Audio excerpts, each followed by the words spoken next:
is the bottom in the market, guys. So that's what on a lot of traders and a lot of investors on their minds right now. So I'm going to address that. Guys, this is some pretty crazy setup that we've got going on. So normally when you get to a 200-day moving line, okay, yeah, there's some buying. We could get a technical bounce and stuff like that, but the bottom is far from being set in. And let me tell you something. So for example, if you pull up the chart of MSTR and just go and look at it like on stock charts on various time frames, for example, 9 months, 1.5 years, go back 5 years and look at it. And basically you're going to find this. So in like 80-90% of instances, MSTR, once it gets to an orange line, it basically stops and the buying begins and the uptrend resumes. However, there's one historic instance which I think you should be paying close attention to right now, and that is the moment there's one instant on the chart when MSTR drops below the orange 200-day moving average, and it stays there, guys. Check this out, for 13 months. So if MSTR breaks, which clearly our base case is going to break the orange line, and not only is going to break it, is going to stay under there. Can we have, a little bounce today on MSTR? Sure. Could we have a little bounce tomorrow? Sure. Now, I would argue if the number is real in CPI tomorrow, forget about MSTR. Everything's going to fucking collapse tomorrow. Now, of course, if they're going to fluff the CPI number tomorrow, then, a lot of things could be a variation of moves that could be taking place tomorrow. So depending on, what numbers is tomorrow, we could have a day where MSTR drops substantially below the orange line and stays there for a substantial amount of time. Now, I'm not saying it should be 13 months, the exact period of time like last time, but I would say MSTR is going to be in a bear trend probably until November. And so will Bitcoin. So any bounces in MSTR, Bitcoin are to be shorted. And the same thing is like, guys, think about it. People are thinking of a bottom here. There's different type of bottoms to consider. And one that is a short-term bottom is a potential because, when something drops 10%, 20%, some stocks now down 30%, okay, sure, they can have what may appear to be a bottom because, well, in relation to the drop, you could go higher for a day or two. You can go higher for a day 2 or 3, but then it's going to reverse and you're going to make another low. So the answer to the question is the bottom. The bottom, it is absolutely not in, and it's not going to be in until in November, okay? MSTR probably going to trade down to $20-$30. Tesla, 100, maybe $70 on Tesla we're going to see. S&P 500, 2,400 to 2,800. Yeah, I mean, it's still 50% drop from here. And, this could be, I'm giving you a November time frame, but this could, could be October, could be December. So November, give or take a month, we're going to get there. Stagflation is something that now a lot of people are beginning to open their eyes to. But guess what? We're still so far away from the first bank blowing up. I mean, there might be a bank blowing up. Actually, overnight, we got in some information that one of the biggest banks in India is down 30% overnight because of their derivative, what did they say? Derivative inconsistencies in reporting. Why? Because the value has fucking changed. The bank probably were so fucking bullish out of their mind on something, and that something just collapsed 30, 40, 50% in the last 2 weeks. So no wonder, we're beginning to see some headlines of financial institutions. They're going to be needed to be rescued. Some financial institutions are absolutely going to go belly up. These headlines are not yet hitting the general media yet, but we're like next 2 weeks, we're going to hear that another bank blew up.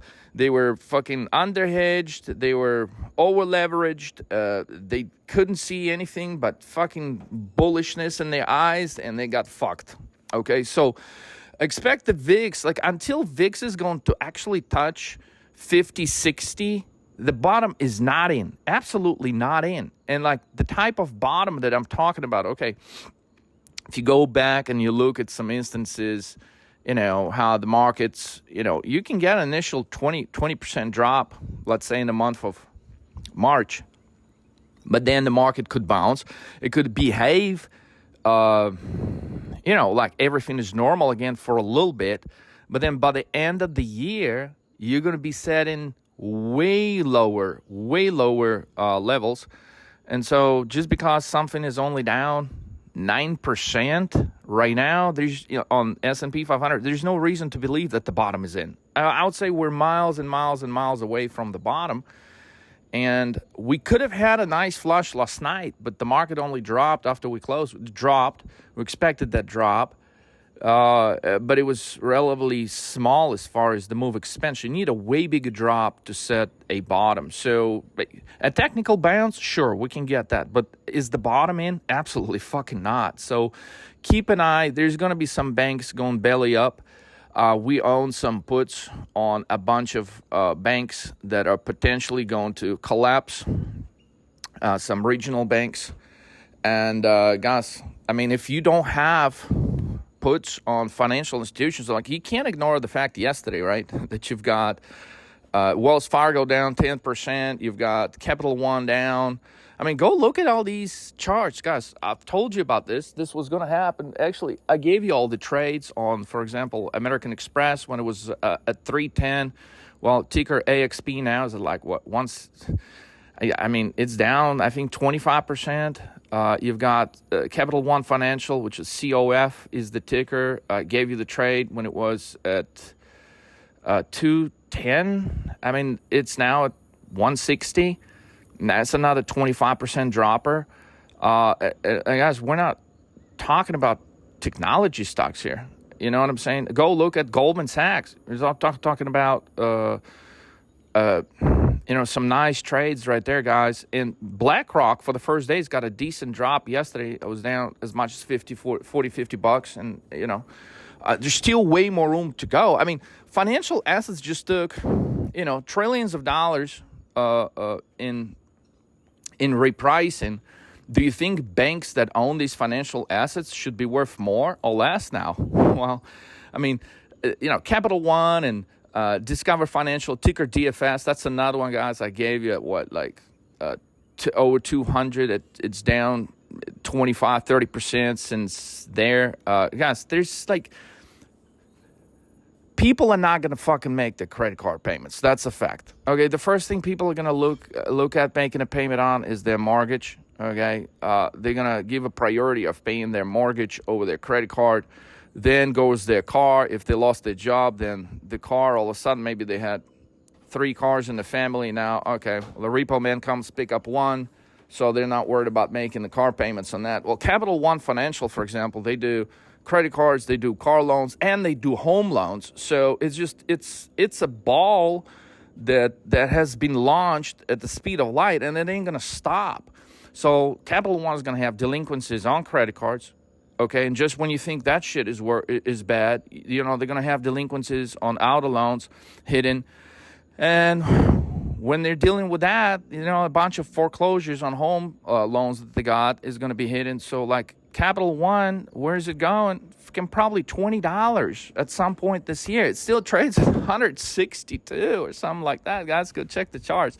What I'm saying is, I gave you those trades a month ago when the whole Wall Street was like, no, man, financial is the best shit in the world. Buy that. Go. And I was even making fun of some stocks like Bank of America and Wells Fargo, right? That very fucking move, and go look at their charts. All of these charts are down in a wild way.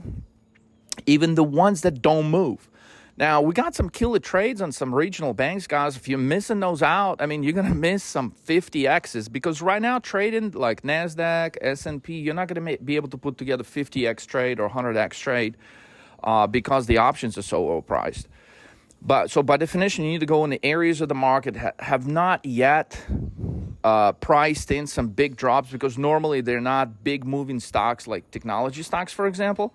And so you got to go and hunt for those. So we got some killer trades on those, guys. Sign up at 13mmtv.com if you want to be a part of those trades. I mean, if you missed MSDR, I mean, I don't know how many videos I posted at MSDR since November when it was at $540. Majority of the people didn't want to short it then. They didn't want to short it at 420. They didn't want to short it at 380. They didn't want to short it at 320. They didn't want to fucking short it at 285 on Friday.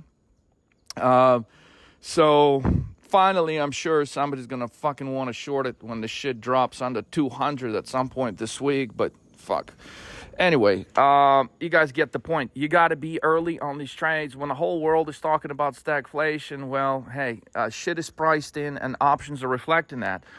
Your goal as a trader to be a step ahead. What is going to happen next? Well, the story of banks collapsing hasn't hit the markets yet, but it's coming. So despite of, whether the market's going to end up green today, tomorrow, or the next day, banks are going to be fucking collapsing. And VIX is building its energy right now, guys. This VIX setup is highly dangerous. Let me just explain that real quick. There are moments in the market when VIX just goes astronomically higher, and then it begins like basically just a one-day big fucking move, and then things just begin to come down, and VIX begins to drop off again. Well, right now you got circumstances in the market where VIX consistently builds energy every fucking day, and it's to a point right now, it's around 27. Where sure it can dip to 26, 25, but guys, I'm telling you, VIX is about to fucking go to the moon. And so, of course, tomorrow's CPI number could be the big catalyst for it. But hey, we're not so far from the Federal Reserve next week. So at some point over the next 2 weeks, it's going to be a big blow up in the financial market. So your entries are, your entries need to be precise, on point. And ideally you want to focus on shorting the bounces. Yet, unfortunately, most of the people, they begin dialing 13 market. Hey, guys, save me, give me a fucking trade, because they've been buying the dip, right? And now they want us to save them. Well, had the greatest number of people were trying to get in touch with us last night. And guess what was happening last night? The market was setting a low. Well, it's a low for the last 24 hours at this point, but still, things are bearish as fuck, and you can't wait till you look at it and it's like obvious to you. Oh yeah, banks are fucking collapsing, everything's collapsing. I mean, this is way worse than anybody saw, a year ago, 3 months ago. We saw all of it. We told you about it. You chose to not, you chose to be the bull buying the dip crap shit at the highs, and like so. The damages on that, what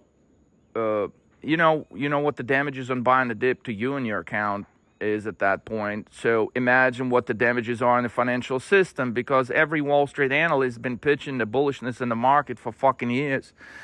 And now,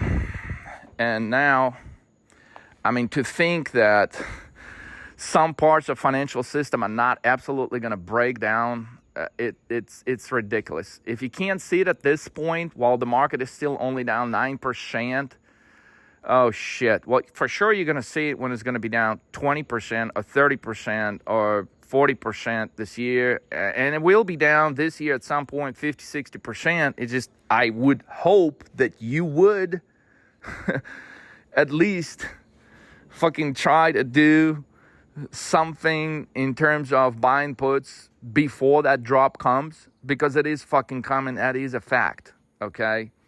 So anyways, guys, if you got any questions about trading, there's a lot of things happening, but look, we're targeting for a big move. Oil is the one that hasn't really dropped yet. Last night, oil was hitting 65 again, but hasn't really broken that level, and overnight it bounced. So oil is a huge trade, guys. Oil is going to be in the 50s. I mean, it's going there. I mean, there's no way oil is not going to fucking trade down to the 50s, guys. It's going to be fucking one of the best trades we're going to nail is going to be oil. So options on oil are really underpriced in relation to like options on S&P 500, on NASDAQ, or Russell 2000. So that's why oil could be such a lucrative trade if you nail the entry on that.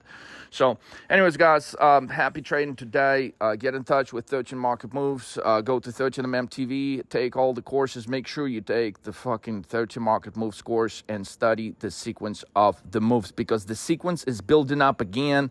It's highly bearish as hell. And guys, don't miss tomorrow's move. It's going to be a big one. Trade the CPI number with a 13 Market Moves coach. Go to 13mmtv.com. Let's roll.